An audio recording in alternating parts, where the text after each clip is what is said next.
Hello, welcome to Bohemian Rhapsody Club and Magazine. Today we are here to meet and speak with fascinating Natasha Lukin. Natasha is a scientist, graduated from Moscow State University and specializing in quantum biology. She is also an NLP life coach. She's a businesswoman who held her business for a number of years back in Canberra called Shapemaster Feel Good Studio, and she worked as a remedial exercises consultant. She's an interpreter and she's lots of other. A fascinating Natasha Lukin put all her knowledge and experience of life in this book. So she's the author of the Lukin Longevity System. And amazingly, only being 4 weeks on the market, the book already got the status of bestseller #1 in Kindle, Amazon online. Hello Natasha, and welcome to Bohemian Rhapsody Club. We feel absolutely privileged to have you here today with us and speak about you a little bit and about your book and the system you've created and how you've created it. It's very exciting, and I'm excited and looking forward to our conversation today. Thank you, Nadia. Equally, I feel privileged to be here and be invited for the Bohemian Club and Magazine. Yeah, I'm happy to share my views, of course. Even by the look on the title of the book, the Lukin Longevity System, it might sound that this book is aiming at the senior age group of the population. Would you say it's correct? Not really, because longevity meaning people looking into the future, people looking into living longer, happy, healthy. But to start thinking about it, I think we have to start thinking about it much earlier. Because if you're already in your 80s, 90s, it's never too late, but still, to be prepared means you're ready. Wonderful. I believe that the idea of the whole book would be about health or healthy lifestyle, about nutrition, maybe how we eat, what we eat, about exercising. Am I on the right track? I like your Am I guessing right? I like your questions very much, and they all sound like yes and no, both correct. Because yes, it's a part of this. Of course, lifestyle, the better your lifestyle, the better your life. However, it's still secondary to state of your mind, how you think, how you enjoy your life. It goes first, because you can have pretty scarce means, you don't have too much of luxury foods or luxury things surrounding you. But if you're happy inside, if your mindset looking into enjoyment for your life, then it's how it's supposed to be. And that is a basement for fundamental for my system. Joy. I liked how you said previously, I played with this and I played with that and then I moved on, because we spoke earlier and you told me about your different career paths, and it seemed like you did move throughout your life with joy. I wouldn't say with joy. Joy, yes, partly, but mainly with curiosity. And I believe that one of them, again, it's a good question, because curiosity is natural part of our abilities to think. And look at kids so curious about everything. And if we keep this feeling of curiosity, we love life, we want to learn new things, that keeps you going and it keeps you younger. That's right. Once you lose curiosity, you might just get old. That's correct. That's it. That's correct. And ready you to can't go. do it by force. If you're not curious, you're not curious. But if you can a little bit work on it, develop this feeling, look at the surrounding world, not look only on myself, how I live in these kind of brackets. If you have wider view of the world, you feel better. Yes. And would you, Natasha, would you say your book, how did you come to write the book or the system that is expressed in it? Is that your life journey in it? How did you get to this? I came to write this particular book because I collected, how to say it, I collected a lot of knowledge, a lot of experience, a lot of research. So I just couldn't keep it to myself. I want to give it to someone. If someone wanted, I'm happy to give it. But speaking seriously, okay, I do it a bit differently. Speaking seriously about the system.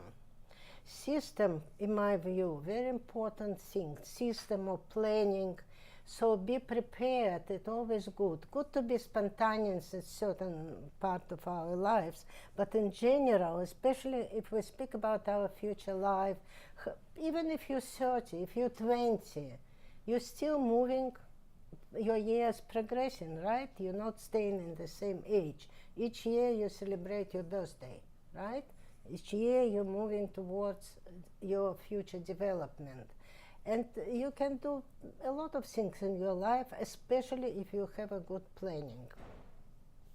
So one of the systems in my book is a system of goals, because if we talk about goals, if I ask someone, do you have a goal? Usually people say, yes, I have a goal.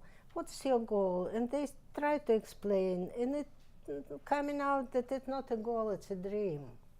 Mm-hmm. Because the goal required a lot of precision, a lot of planning, a lot of looking into resources, whether you're able to achieve your goal. If you're not able to achieve your goal, what you need for achieving your goal. So thinking and planning, that's what keeps you going well into your, whatever age it is, 20, 30, 40, you still need planning and perspective. That's wonderful.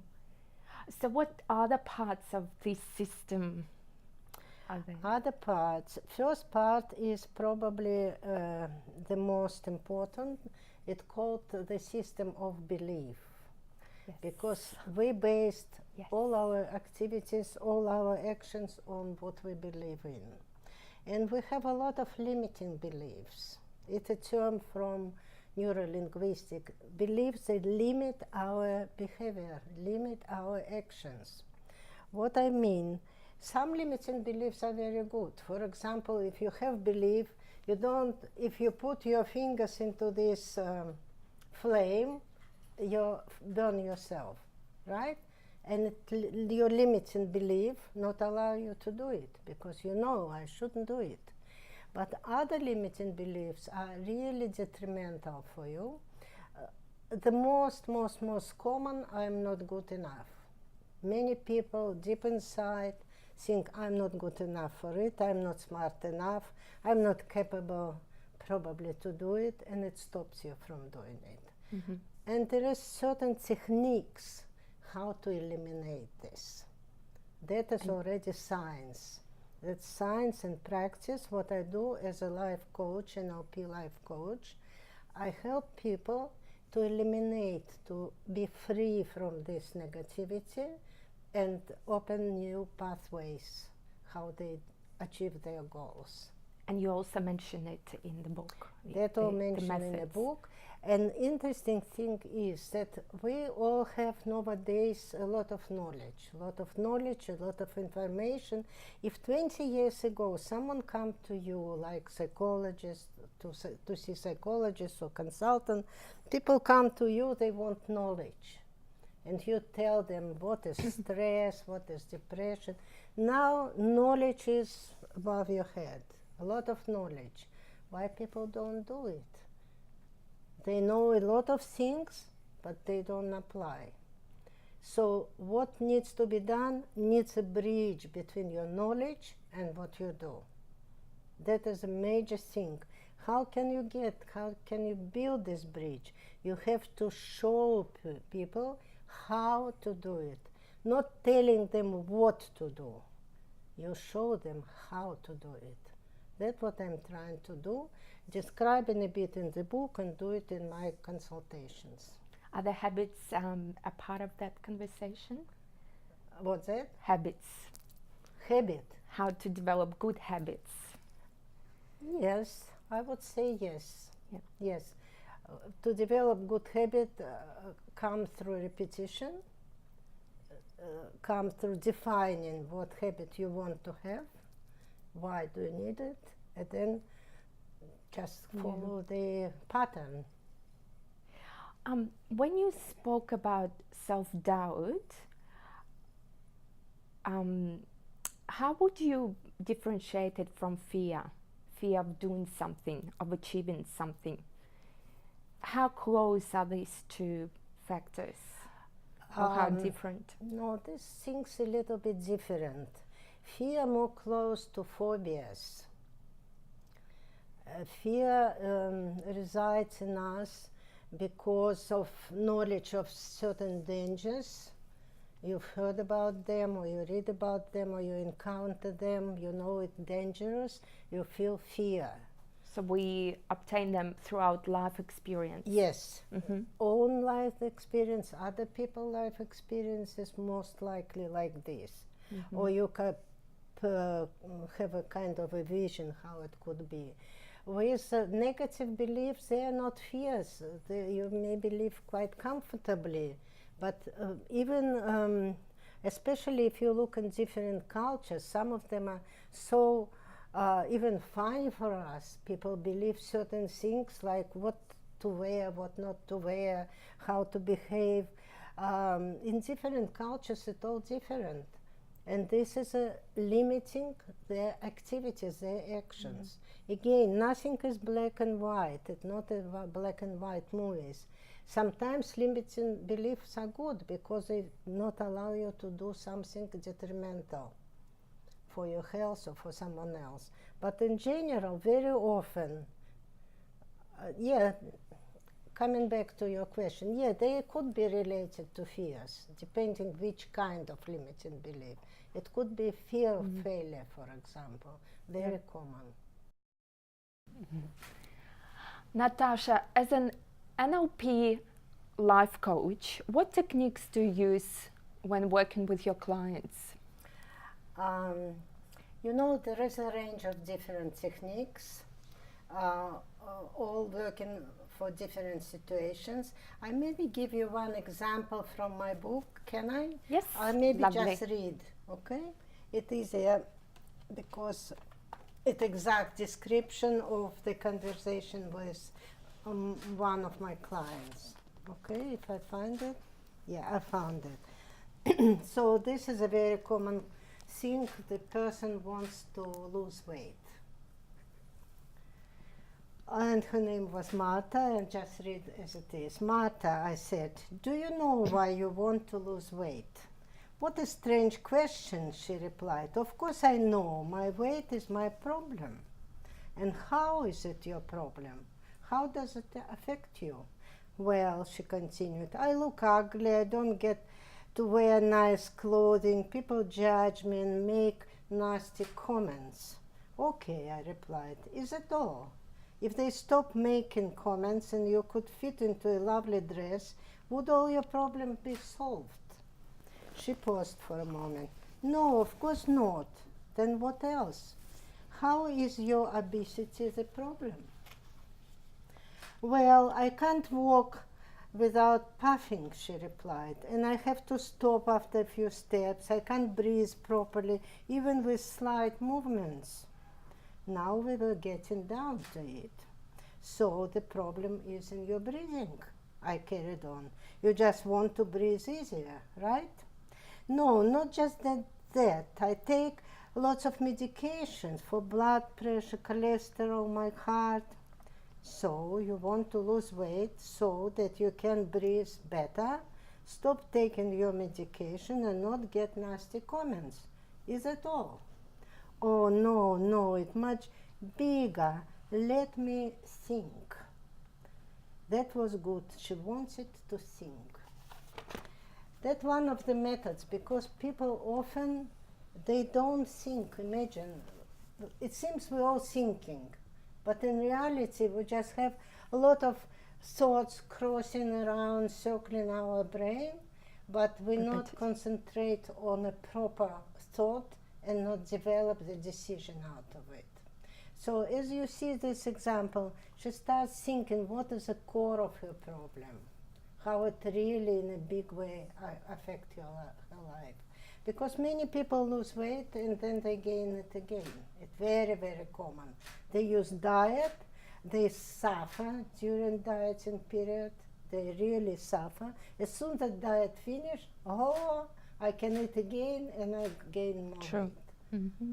So that is one example. That's wonderful. By asking questions and making them think. Asking questions to pinpoint deeper and deeper, and person start realizing that it's not this, not just that, not just that. So it's much more bigger issue for me, and I need to deal with it properly, not just taking some steps like, okay, I go on this diet, give me the diet. It doesn't work this way.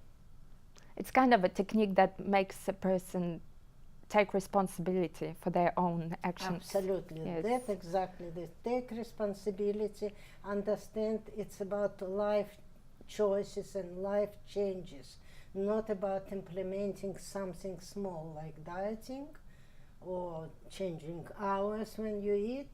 Don't eat after 6, don't eat after 5. It little bits and pieces, they don't work until they put together. Another chapter of your book is all about home remedies, and we've noticed there's a huge tendency in the society to go back to home remedies, to have clean, whatever it is, the natural, to use natural cosmetics or natural products for cleaning your house, whatever it is. Where your remedies are coming from? It's a huge resource in my cultural heritage. As you know, I'm Russian, and you probably know in Russia home remedies are very common things, and nobody tried to take medications straight away before they try home remedies. It's even simplest one with water. I give a very simple example for home remedies, just with water, working with water. Say you have something like asthma attack. Instead of doing pump, you have 2 bowls with hot water and cold water. Really hot, really cold. You put your hands in the cold water, hot water. Cold water, hot water. You can do same with feet as well. What happened? Your vessel starts pumping, because we call it play of the vessels. Vessels start playing, and your breathing pathway also start opening. It's just one example. You have a lot of things in your kitchen you can use as a home remedy. You can use soda, so there's fantastic baking soda, mineral, table salt, iodine, vodka, by the way. It also of course. could be. No, it's not a joke. People's, you know, vodka called, I don't know, I need to give you a translation, percovka. Vodka with a pepper. Vodka with a pepper. It's absolutely healing substance, because it fights infection better than any antibiotics. But is very big, the quantity of it. You're not drinking the glass, you're not drinking a half glass, you drink maybe like a couple of tablespoons. So that is what you have at home, a lot of stuff. Next one is big as its herbs, herbal teas for many, many conditions. And in Russia it's very popular. People collect them, or now you can buy them, dry herbs, dry roots. It's endless. It's huge range. Same here. You can take something simple like figs, for example. Figs are very healing. Figs you can use from cough.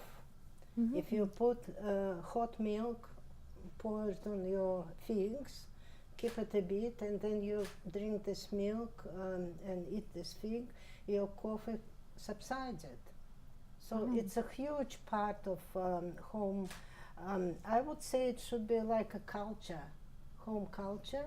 Use home remedies before you start taking medication. And hopefully taught at school as well. Oh, yes. In ideal world.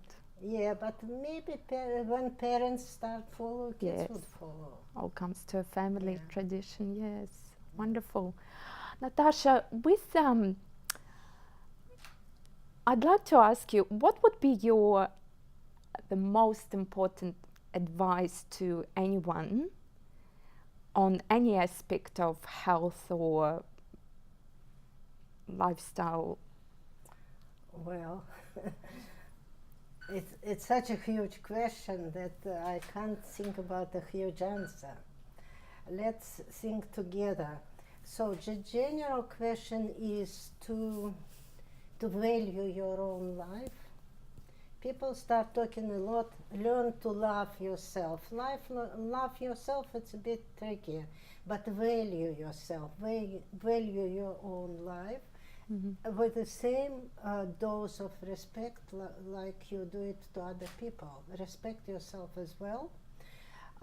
Learn not to hold on to any negative situation. Try to avoid them if possible.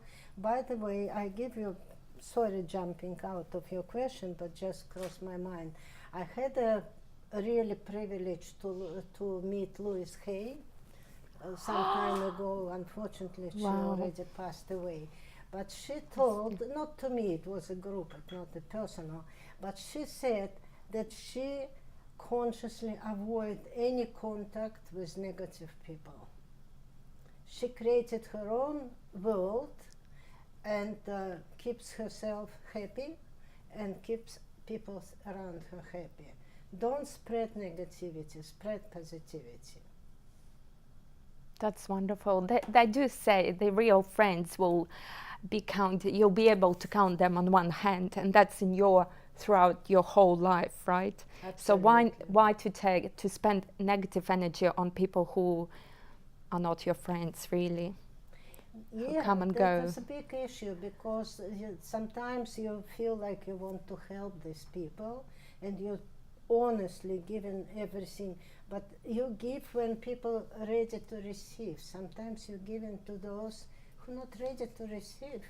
That's a waste, in It's a way. waste, Yes. And value this life. It's a privilege to be alive. It's a huge privilege to be alive, so we have to enjoy it and rejoice, actually. You wake up in the morning, you rejoice, you're happy, you have a son, and we live in such a fantastic country, by the way. We do, we certainly do. Thank you so much, Natasha, for being with us today. It's been a pleasure, and it was amazing to listen to you today. Thank you, and I wish you health, happiness, and lots of luck. Longevity. Thank you.